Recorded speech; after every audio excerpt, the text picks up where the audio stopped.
आज हम पढ़ेंगे इरिथ्रोपोइसिस। इरिथ्रोपोइसिस क्या है? It is the process of the origin, development and maturation of erythrocytes. यानी आरबीसीज का ओरिजिन, उनका डेवलपमेंट और वो मैच्योर कैसे होती है, कितने टाइम में होती है, इस पूरे प्रोसेस को बोलते हैं इरिथ्रोपोइसिस। इसमें हीमोपोइसिस और हिमेटोपोइसिस, अब जैसे इरिथ्रोपोइसिस था आरबीसीज का डेवलपमेंट और ओरिजिन, और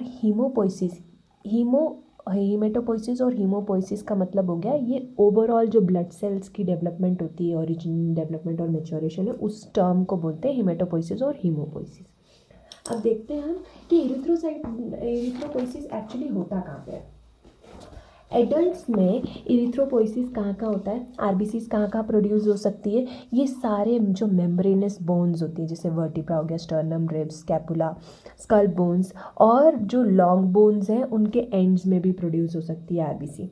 हमें लिवर और स्प्लीन के अंदर भी रेड ब्लड सेल्स प्रोड्यूस हो सकते हैं अगर बोन मैरो डिस्ट्रॉय हो गया। ओके, अब देखते हैं क्या क्या स्टेजेस आती है इरिथ्रोपोइसिस में। इरिथ्रोपोइसिस में सबसे पहले स्टार्ट होगा वो प्रो इरिथ्रोब्लास्ट से।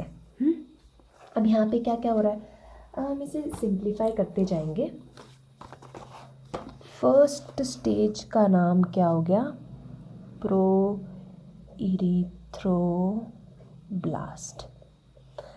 अब यहाँ पे क्या हो रहा है, ये सबसे पहले सेल का साइज़ कितना बड़ा है, 20 माइक्रोन की सेल साइज़ है।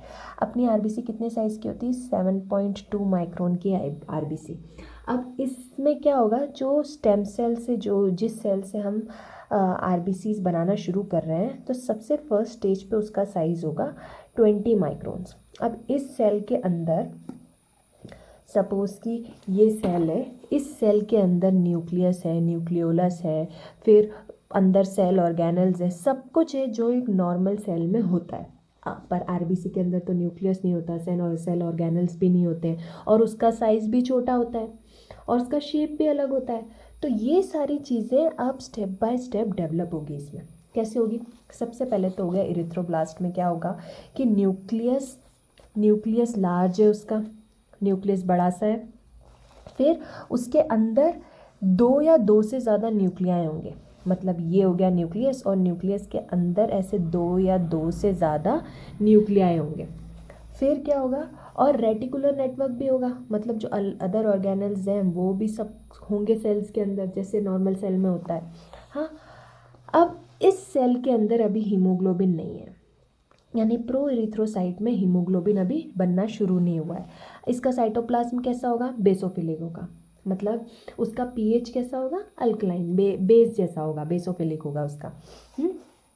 अब ये जो प्रो इरिथ्रोब्लास्ट वाली स्टेट है, प्रो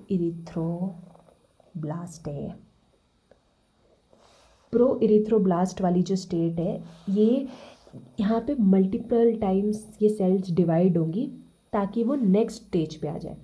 नेक्स्ट स्टेज के लायक होने तक वो मल्टीप्लाई होती रहेंगी, और फिर उस नेक्स्ट स्टेज को बोलेंगे हम अर्ली नॉर्मोब्लास्ट।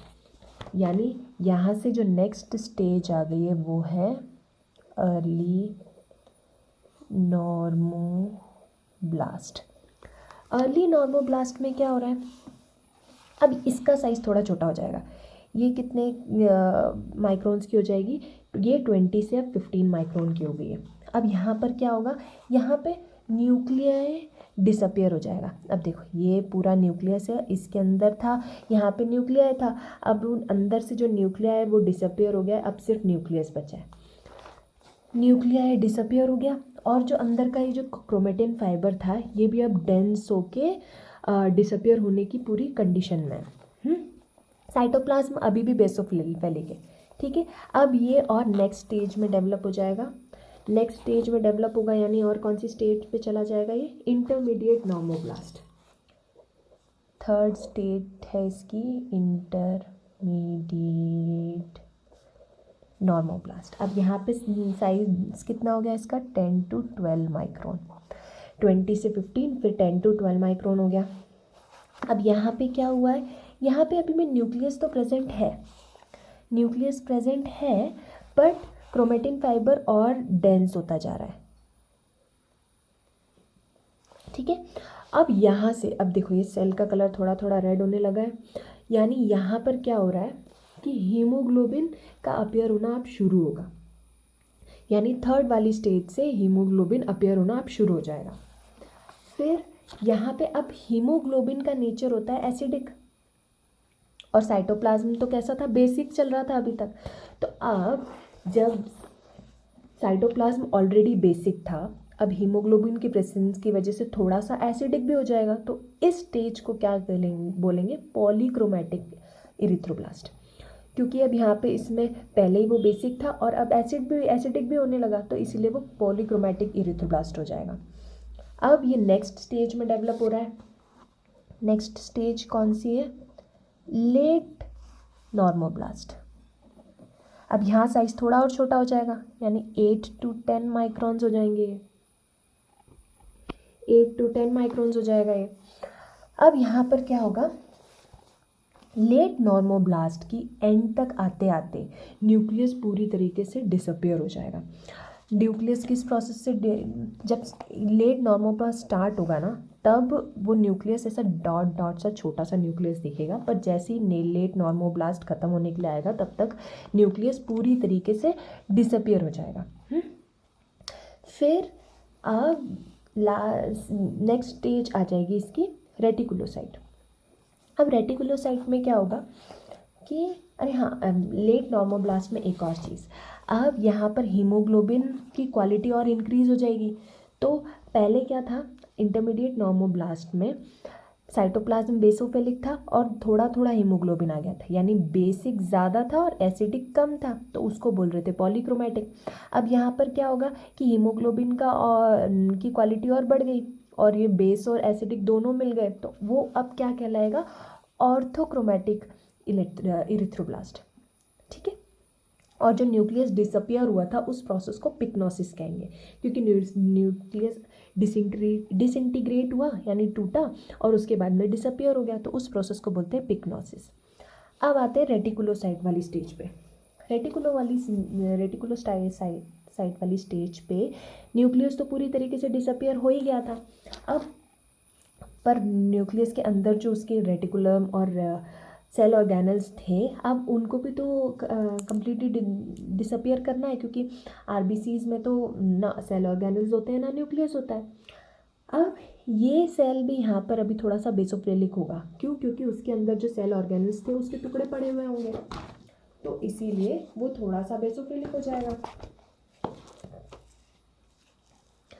फिर अब उसके बाद में लास्ट स्टेज आती है मैच्योर आरबीसी, यानी अब आरबीसी मैच्योर हो जाएगी।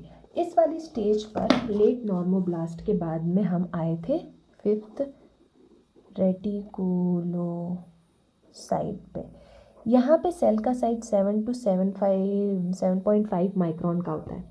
अब ये हमारी नॉर्मल वाली आरबीसी से जस्ट थोड़ा सा और बड़ा है। अब इसके आगे क्या होगा, मैच्योर हो जाएगी आरबीसी और उसका साइज़ कैसा हो जाएगा, छोटा होकर 7.2 माइक्रॉन हो जाएगा। यहाँ से लेके यहाँ तक कितने दिन लगते हैं, 5 डेज़। पर ये रेटिकुलोसाइट से मैच्योर आरबीसी तक बनने के लिए उसको लगते हैं 2 दिन, यानी आरबीसी को मैच्योर होने में 2 डेज़ लगते हैं। तो पूरे इरिथ्रोपोइसिस के लिए कितने डेज़ लगेंगे, 7 डेज़।